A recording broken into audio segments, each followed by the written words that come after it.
Avez-vous déjà ressenti cette inquiétude glaçante en franchissant les grilles d'un cimetière à la tombée de la nuit?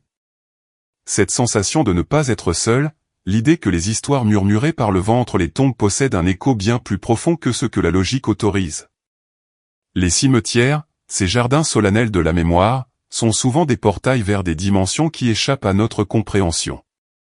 Ce sont des lieux où les barrières entre le monde des vivants et celui des morts deviennent éthérées, où les gémissements des âmes perdues et les murmures de secrets ancestraux s'entrelacent dans la brise froide. Aujourd'hui, nous vous invitons à un voyage qui défiera vos perceptions, un parcours à travers 10 rencontres paranormales si percutantes, si inexplicables, qu'elles vous feront remettre en question la nature même de la réalité. Ce ne sont pas de simples légendes urbaines ou des contes de feu de camp. Ce sont des témoignages de personnes réelles.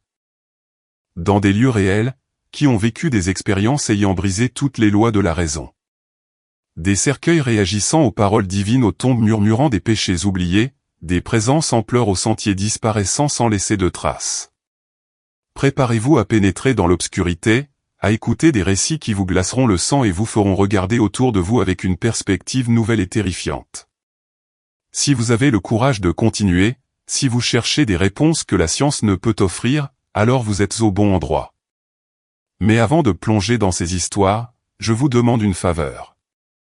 Si ce contenu vous donne des frissons, s'il vous fait songer à l'inconnu, pensez à vous abonner à notre chaîne.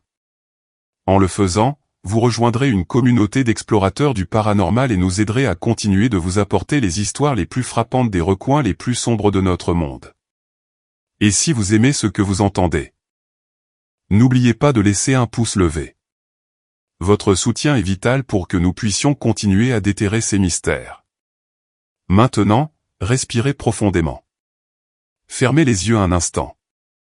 Imaginez le calme, le silence interrompu seulement par les battements de votre propre cœur. Car ce qui suit est une invitation à l'impossible. Histoire 1. Le cercueil qui a tressailli à l'évocation du ciel à Colima.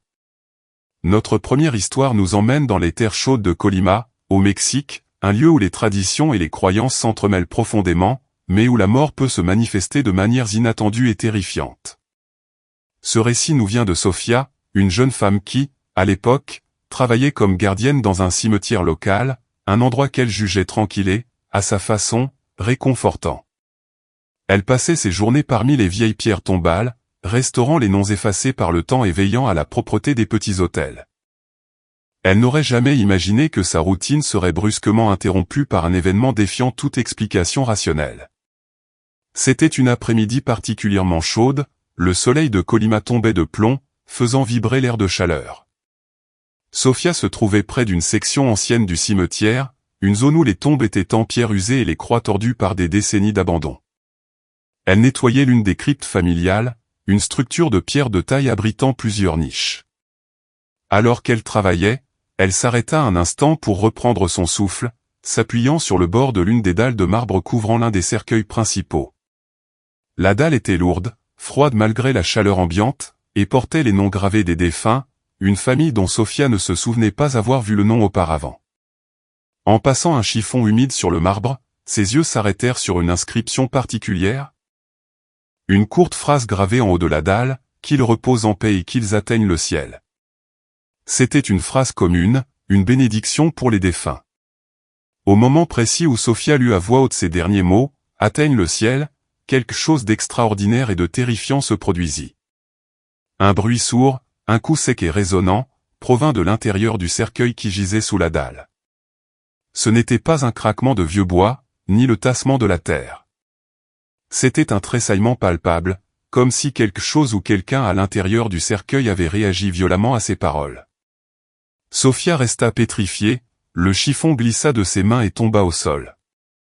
Son cœur commença à battre avec une force démesurée, le son des pulsations résonnant dans ses oreilles. Elle se releva lentement, les yeux fixés sur la dalle, attendant, redoutant. Le silence reprit ses droits, mais c'était désormais un silence chargé d'une tension insupportable. La chaleur de la journée devint soudainement oppressive, tandis qu'un froid glacial lui parcourait le dos. Elle tenta de rationaliser. Peut-être était-ce un mouvement de terrain, un tremblement imperceptible. Mais le son avait été trop clair, trop direct. C'était comme si la mention du ciel, l'idée de la paix éternelle, avait été une offense, un rappel de quelque chose qui leur était refusé. Sophia, terrifiée, ne put rester plus longtemps. Elle abandonna ses outils et s'enfuit en courant du cimetière, sans un regard en arrière. Depuis ce jour, Sophia n'est jamais retournée travailler dans ce cimetière. L'image de cette dalle, la phrase gravée et l'indéniable tressaillement du cercueil sont restés gravés dans sa mémoire. Elle se demandait quel genre d'âme ou de tourment pouvait réagir ainsi à un simple espoir de paix céleste. Était-ce une damnation, un refus de la divinité? Ou la manifestation d'une souffrance si profonde que la simple idée de l'ascension était insupportable? L'expérience de Sophia est un exemple frappant de la façon dont, là où la mort laisse sa marque la plus profonde, les croyances et les mots peuvent avoir un pouvoir tangible, un pouvoir capable de secouer même le calme éternel des morts. Et maintenant, après cette histoire qui vous a glacé le sang, je vous invite à réfléchir. Si cela vous a paru frappant, si cela vous a fait penser à l'existence de forces dépassant notre entendement, je vous encourage vivement à vous abonner à notre chaîne.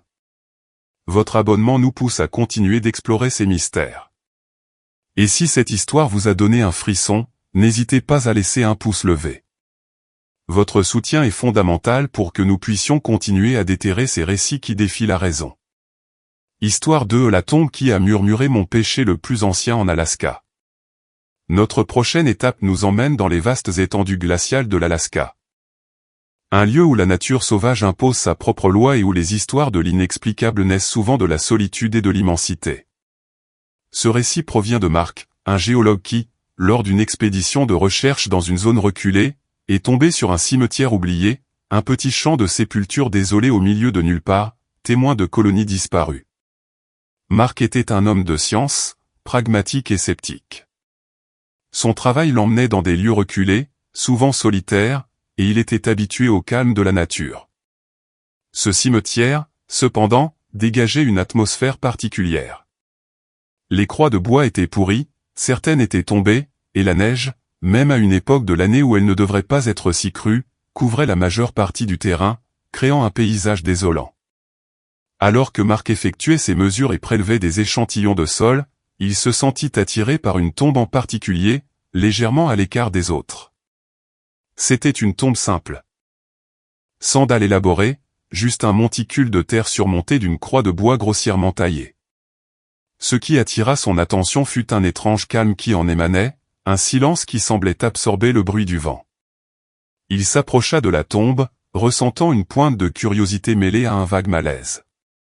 Il était seul, entouré par l'immensité blanche et silencieuse de l'Alaska. Il regarda la croix, tentant de déchiffrer une inscription, mais le bois était trop érodé. Tandis qu'il se tenait là, absorbé dans ses pensées, il ressentit une présence, la sensation d'être observé.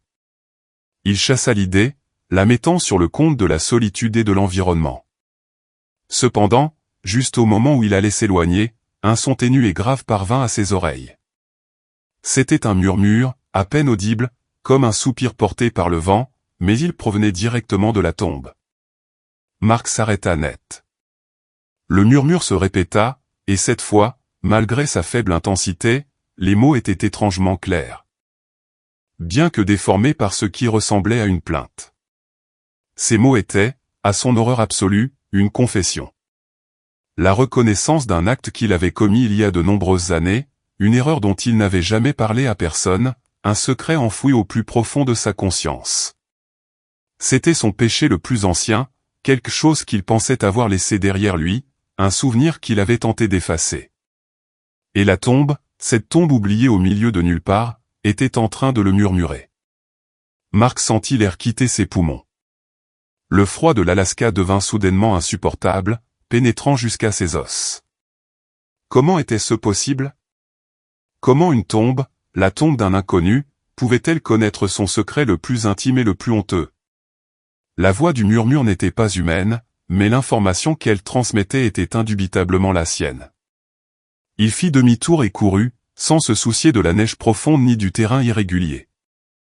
L'image de cette tombe et l'écho de ces mots résonnaient dans son esprit. La science, son domaine d'étude, n'avait aucune explication. C'était personnel, quelque chose qui touchait la fibre la plus sensible de son être. La tombe ne se contentait pas de parler, elle connaissait les vérités les plus cachées, les culpabilités les plus profondes. Depuis ce jour, Mark vit avec une inquiétude constante. La solitude de l'Alaska, qui lui était autrefois réconfortante, lui rappelle désormais la possibilité que nous ne sommes pas seuls, même dans les lieux les plus désolés, et que nos secrets les plus sombres peuvent être connus par des entités habitant les marges de notre existence.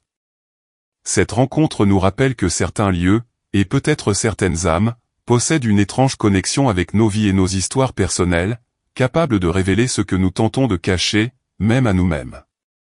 Maintenant. Après ce récit glaçant sur la connexion entre un lieu et un secret personnel, il est temps de vous rappeler une chose importante. Si cette histoire vous a fait ressentir la fragilité de nos secrets, je vous invite à vous abonner à notre chaîne. Chaque abonnement nous aide à continuer de déterrer ces mystères. Et si cela vous a paru perturbateur, s'il vous plaît, offrez-nous un pouce levé. Votre soutien est crucial pour que nous puissions continuer à vous apporter ces récits qui défient la logique. Histoire 3 ou le cadavre qui a pleuré lors de la fermeture de la fosse à la Corogne. Nous voyageons à présent vers la côte verte et souvent mélancolique de la Corogne, en Espagne, un lieu riche d'histoire et de légendes qui s'entrelacent avec ses paysages côtiers. Cette histoire nous vient de Matteo, un jeune fossoyeur qui travaillait dans un cimetière historique, un lieu connu pour ses anciennes cryptes et la sérénité de ses jardins. Matteo était un travailleur diligent, respectueux des défunts. Mais son expérience, cette fois-là, l'obligea à remettre en question la nature de la vie et de la mort. C'était un jour nuageux, typique de la région, avec une fine bruine qui tombait doucement, créant une atmosphère sombre. Matteo était chargé de fermer une fosse fraîchement creusée, une tâche routinière mais qu'il accomplissait toujours avec solennité. Le corps, un homme âgé récemment décédé, avait été déposé en terre, et il était temps de le recouvrir.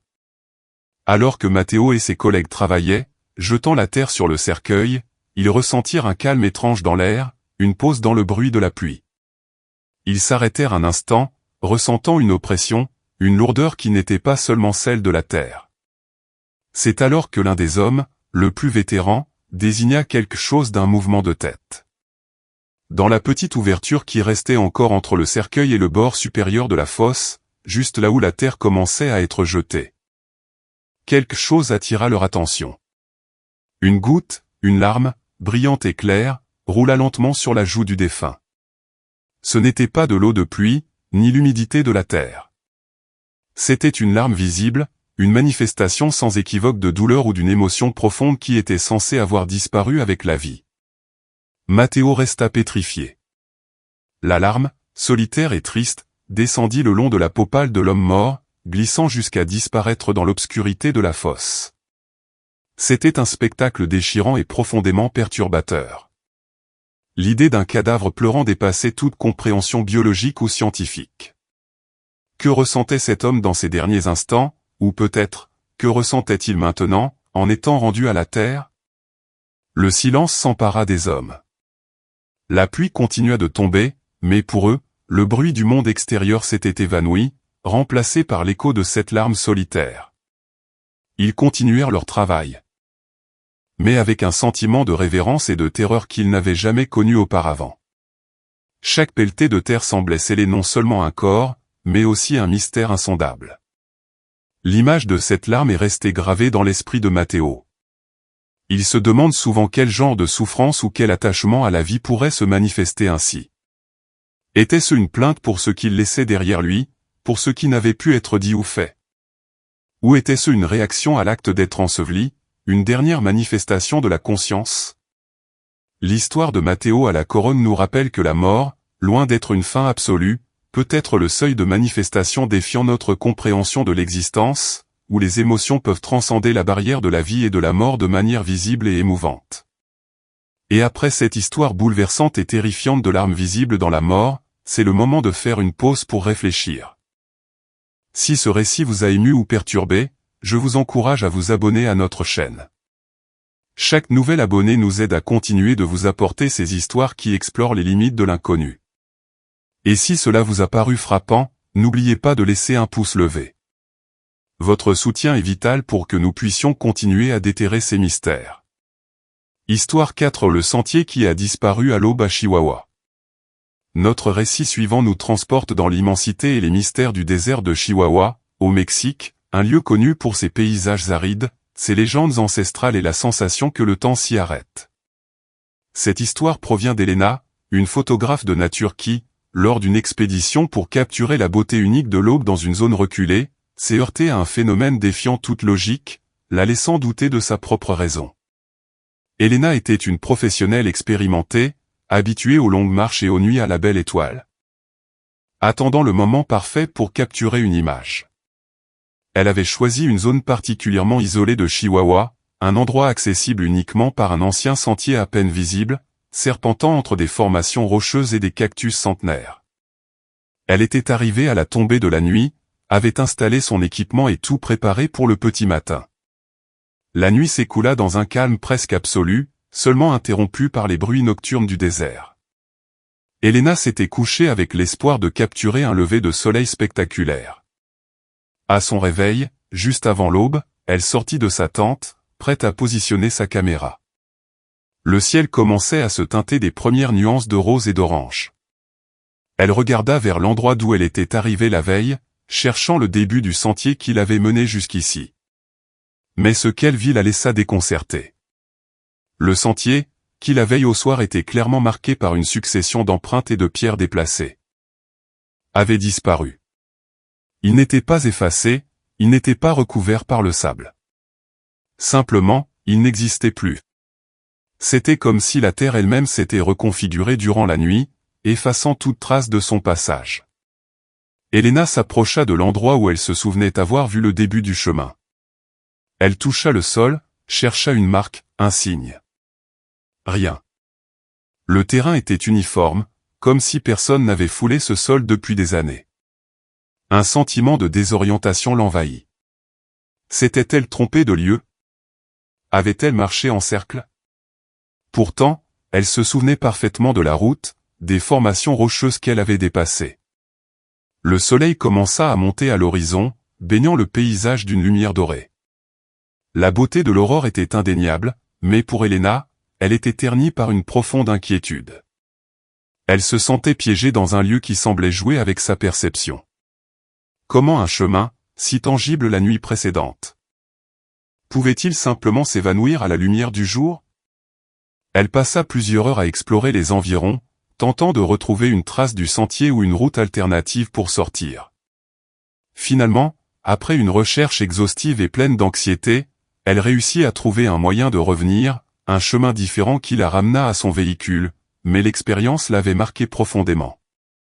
Elena n'a jamais pu expliquer ce qui s'est passé ce matin-là à Chihuahua. L'idée qu'un sentier puisse disparaître à l'aube suggère que des forces sont à l'œuvre, manipulant l'espace et la réalité de manière qui échappe à notre compréhension. Était-ce une illusion, une manifestation d'un esprit du désert, ou simplement une anomalie inexplicable? Cette histoire nous invite à considérer que, dans certains lieux, la géographie elle-même peut être un canevas pour le paranormal, où les chemins que nous empruntons peuvent être aussi éphémères qu'un songe. Disparaissant sans laisser de traces quand la lumière du jour ou une autre force en décide ainsi. Et après cette déconcertante histoire de chemin qui disparaît, il est temps de vous rappeler une chose importante. Si ce récit vous a fait réfléchir à la fragilité de notre perception de la réalité, je vous encourage à vous abonner à notre chaîne.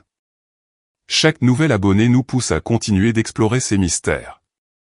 Et si cela vous a paru frappant, n'hésitez pas à laisser un pouce levé.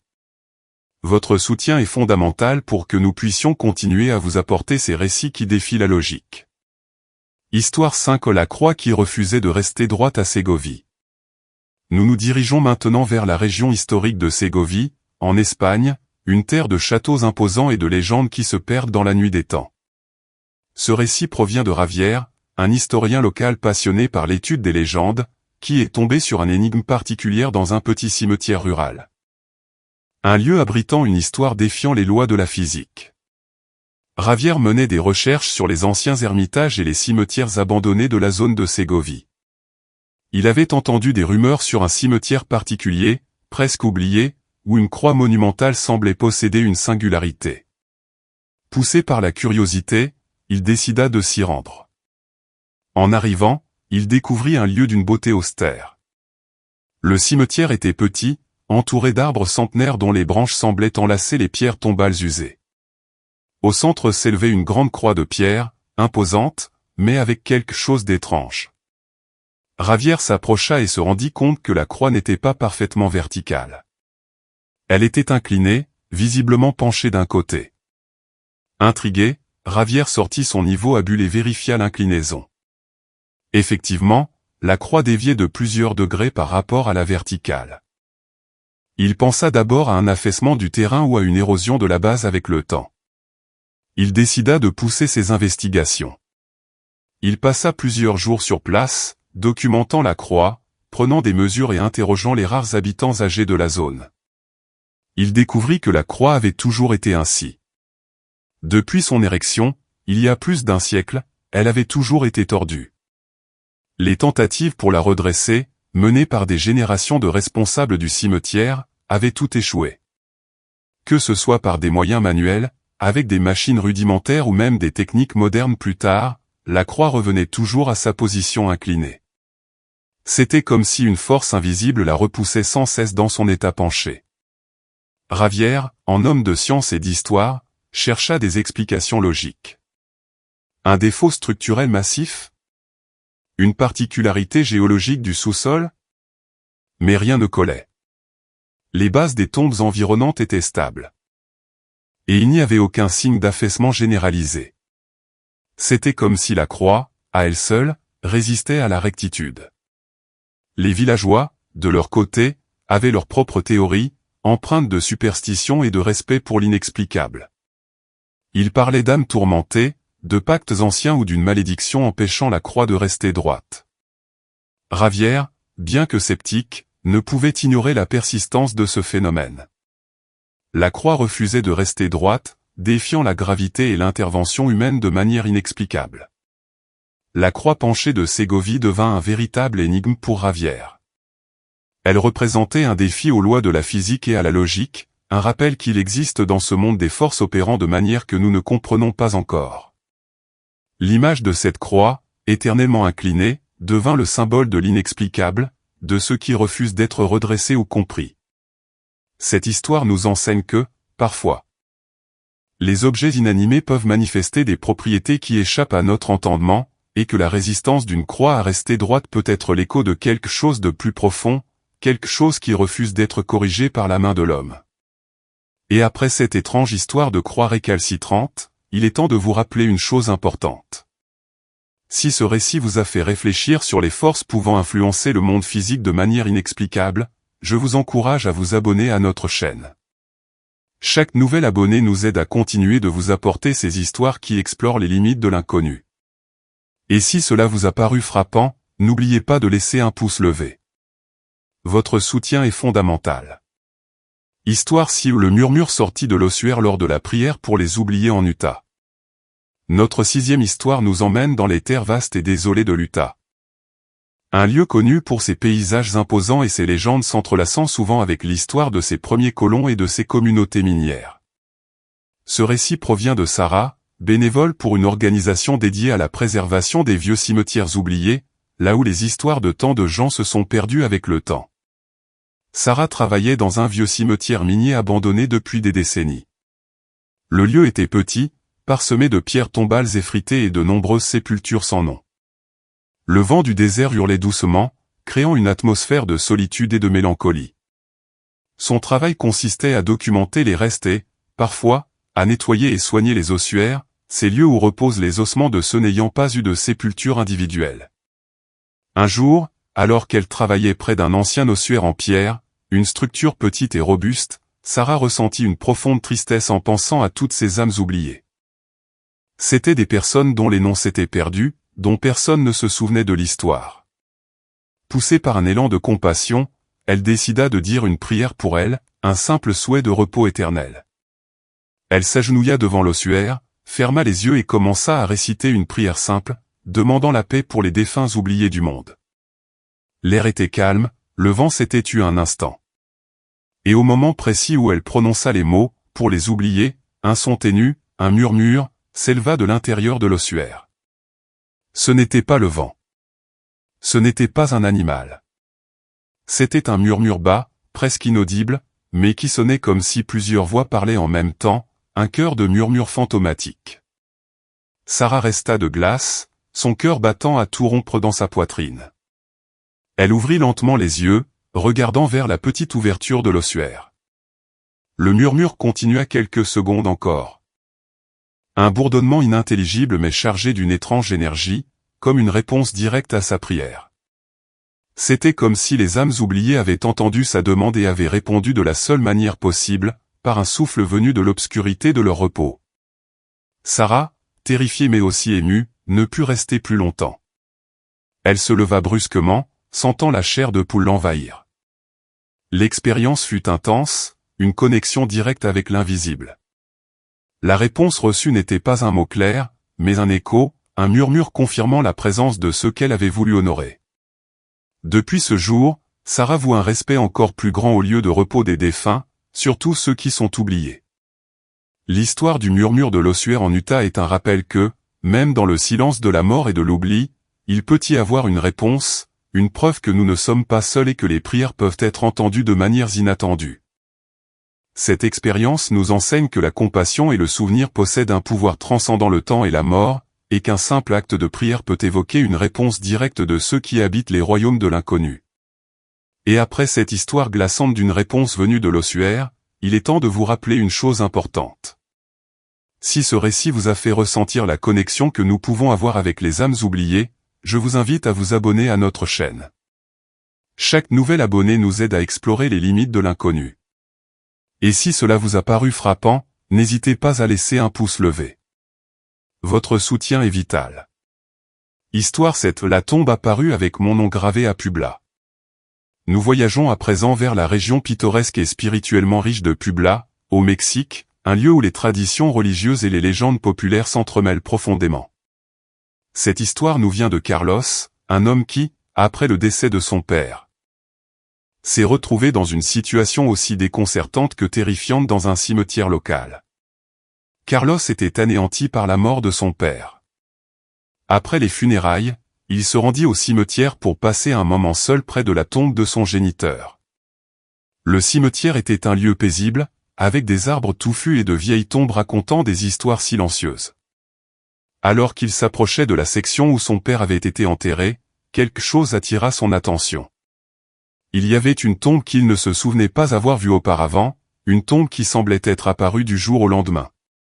C'était une pierre tombale en marbre, relativement neuve, mais ce qui le perturba réellement fut l'inscription qu'elle portait. Le cœur battant à un rythme frénétique, Carlos s'approcha. L'inscription était claire et lisible, Carlos. Qu'il repose en paix. C'était son propre nom, gravé sur la pierre d'une tombe qui n'était pas la sienne. Une tombe qui n'était simplement pas là quelques jours plus tôt. Le choc lui coupa le souffle. Comment était-ce possible? Qui aurait gravé son nom sur une tombe? Était-ce une blague macabre? Mais le sérieux du lieu et la douleur de sa perte rendaient cette possibilité absurde. La tombe avait l'apparence d'une sépulture réelle, légitime, mais avec une date de décès, vide. Carlos fut envahi par une panique glaciale. L'idée de voir son propre nom gravé sur une tombe, dans un lieu de repos éternel, était terrifiante.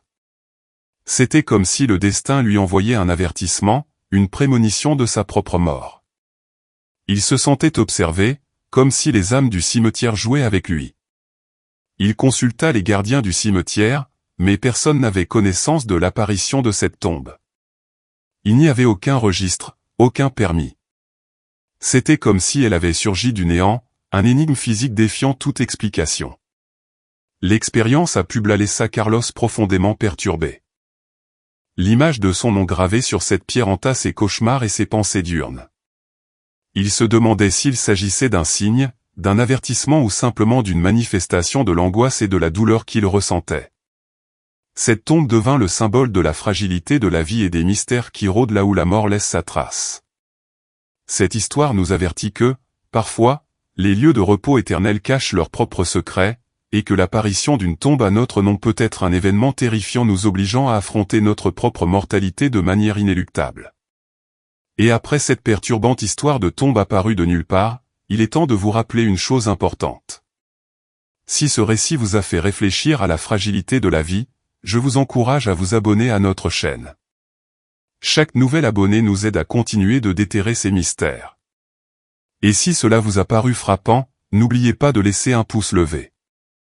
Histoire 8. Le cercueil qui s'est réveillé couvert d'empreintes internes au Kentucky. Nous nous dirigeons maintenant vers les profondeurs du sud des États-Unis, au Kentucky, un État connu pour ses légendes rurales et ses histoires de paranormal. Ce récit provient d'un groupe de travailleurs de cimetière qui, un matin, sont tombés sur une scène défiant toute explication logique, les laissant totalement stupéfaits. C'était une matinée fraîche dans un cimetière du Kentucky, un lieu calme et bien entretenu où la paix semblait régner. Une équipe de fossoyeurs s'apprêtait à réaliser une exhumation programmée, une procédure nécessaire pour transférer des restes vers un nouvel emplacement. Ils avaient tout préparé, et le moment d'ouvrir le cercueil était arrivé. Le cercueil en question était fait d'un bois ancien, hermétiquement scellé. En retirant le couvercle, les hommes s'attendaient à trouver les restes du défunt, marqués par le passage du temps. Pourtant, ce qu'ils virent les laissa sans voix. L'intérieur du cercueil, y compris le couvercle et les parois internes, était couvert d'une série d'empreintes étranges. Ces traces n'étaient pas faites de poussière ou de saleté qui auraient pu s'infiltrer par une fissure. C'étaient des marques nettes, comme si quelqu'un avait marché ou rampé à l'intérieur même du cercueil. Il y avait des empreintes de mains, de pieds, certaines incomplètes, d'autres plus définies, toutes marquées sur la surface interne du bois. Elles semblaient fraîches, alors que le cercueil était enterré depuis des décennies. Les travailleurs s'échangèrent des regards déconcertés, envahis par un sentiment de terreur croissant. Comment était-ce possible? Qui ou quoi aurait pu laisser ces marques à l'intérieur d'un cercueil scellé sous terre? L'idée que le défunt ait pu être enterré vivant et ait tenté de sortir était une possibilité atroce qui hantait leurs esprits. Mais les marques ne semblaient pas être le résultat d'une tentative désespérée de s'échapper, mais plutôt celui d'une présence qui était restée active dans cet espace confiné. Ils tentèrent de trouver une explication logique. Un animal se serait-il glissé dans le cercueil avant l'inhumation? Mais la profondeur de la sépulture rendait cette hypothèse improbable. Un phénomène naturel inconnu? Rien ne semblait coller. Les empreintes étaient trop spécifiques, trop délibérées. L'exhumation fut interrompue le temps que les hommes assimilent ce qu'ils voyaient. L'image de ces traces internes, signe d'une présence inconnue dans l'obscurité de la tombe, resta gravée dans leur mémoire. C'était un rappel glaçant que la mort n'est peut-être pas la fin, et que les lieux de repos éternels peuvent abriter des secrets inquiétants. L'histoire du cercueil aux empreintes internes du Kentucky est un mystère qui défie la logique. Elle suggère que dans l'obscurité de la terre, des choses se produisent qui échappent à notre perception, et que les restes de ceux qui sont partis peuvent être les témoins de présences restant cachées à la lumière du jour. Cette histoire nous enseigne que, parfois, la preuve du paranormal se présente sous des formes tangibles et perturbatrices, et que les marques laissées dans l'ombre peuvent être le témoignage silencieux d'événements brisant toutes les lois de la raison. Et après cette histoire terrifiante d'empreintes dans un cercueil, il est temps de vous rappeler une chose importante. Si ce récit vous a fait réfléchir à ce qui peut se passer dans l'obscurité de la Terre, je vous encourage à vous abonner à notre chaîne. Chaque nouvel abonné nous aide à continuer de vous apporter ces histoires explorant les limites de l'inconnu. Et si cela vous a paru frappant, n'hésitez pas à laisser un pouce levé. Votre soutien est fondamental. Histoire 9. Le cimetière qui a fermé ses portes à jamais après ma visite à Huelva. Notre avant-dernière histoire nous emmène dans la province de Huelva, en Andalousie, une région riche d'histoire et de légendes. Ce récit nous vient de Laura, une jeune femme qui, cherchant des lieux méconnus à photographier, est tombée sur un petit cimetière qui, après sa visite, est resté fermé à jamais, enveloppé d'une aura de mystère. Laura était une photographe passionnée par la capture de la beauté des lieux oubliés. Elle avait entendu parler d'un petit cimetière rural aux abords d'un village de Huelva, un endroit qui, selon les rumeurs, était presque abandonné mais conservait une atmosphère unique. Elle décida de s'y rendre pour quelques clichés. À son arrivée, elle trouva le lieu tel qu'on le lui avait décrit, un petit enclos entouré d'une végétation sauvage, avec quelques vieilles pierres tombales et une atmosphère d'une tranquillité profonde. Il y avait peu de sépultures, la plupart anciennes et usées par le temps. Laura passa plusieurs heures à explorer, photographiant les détails des dalles, les croix penchées et la façon dont la nature reprenait ses droits. Elle fut attirée par une particularité du cimetière, une petite arche de pierre à l'entrée, munie d'une grille en fer forgé. Malgré la désolation apparente, la grille était fermée, mais sans cadenas. Laura pensa qu'elle était peut-être simplement coincée. En essayant de l'ouvrir pour sortir, elle découvrit qu'elle était bloquée. Elle força un peu, mais la grille ne céda pas. Un léger sentiment d'inquiétude commença à l'envahir. Elle pensa à appeler à l'aide, mais le village était à une certaine distance. Elle décida d'attendre un peu, pensant que la grille finirait par s'ouvrir. Entre-temps, elle continua d'explorer, bien qu'avec la sensation croissante d'être prise au piège. Les heures passèrent, le soleil commença à décliner, et Laura ne pouvait toujours pas sortir. La grille restait obstinément close. L'atmosphère du cimetière, qui lui semblait sereine au début, devint oppressive. Elle ressentait une présence, la sensation que le lieu ne voulait pas qu'elle s'en aille. Finalement, alors que la lumière du jour disparaissait totalement, et après plusieurs tentatives désespérées, Laura réussit, dans un ultime effort, à ouvrir la grille. Elle sortit du cimetière avec un mélange de soulagement et de terreur. En regardant en arrière, elle vit la grille se refermer violemment avec un fracas métallique, comme si elle avait été claquée par une main invisible. Le lendemain, Laura, encore perturbée, interrogea les habitants du village. Ils l'informèrent que, suite à sa visite, le cimetière avait été officiellement fermé. Personne n'y était jamais retourné. C'était comme si le lieu, après leur rencontre, avait décidé de s'isoler du monde pour toujours. L'histoire de Laura à Huelva suggère que certains lieux, après avoir été perturbés ou visités par une personne en particulier, décident de se sceller. Le cimetière qui a fermé pour toujours après sa visite est devenu un énigme, un lieu qui n'existe plus que dans les souvenirs et les récits de ceux qui ont osé en franchir le seuil. Cette expérience nous enseigne que nos interactions avec des lieux chargés d'histoire peuvent avoir des conséquences inattendues, et qu'un cimetière peut décider, de lui-même, de se couper du monde extérieur pour garder ses secrets à jamais. Et après cette intrigante histoire de cimetière clos, il est temps de vous rappeler une chose importante.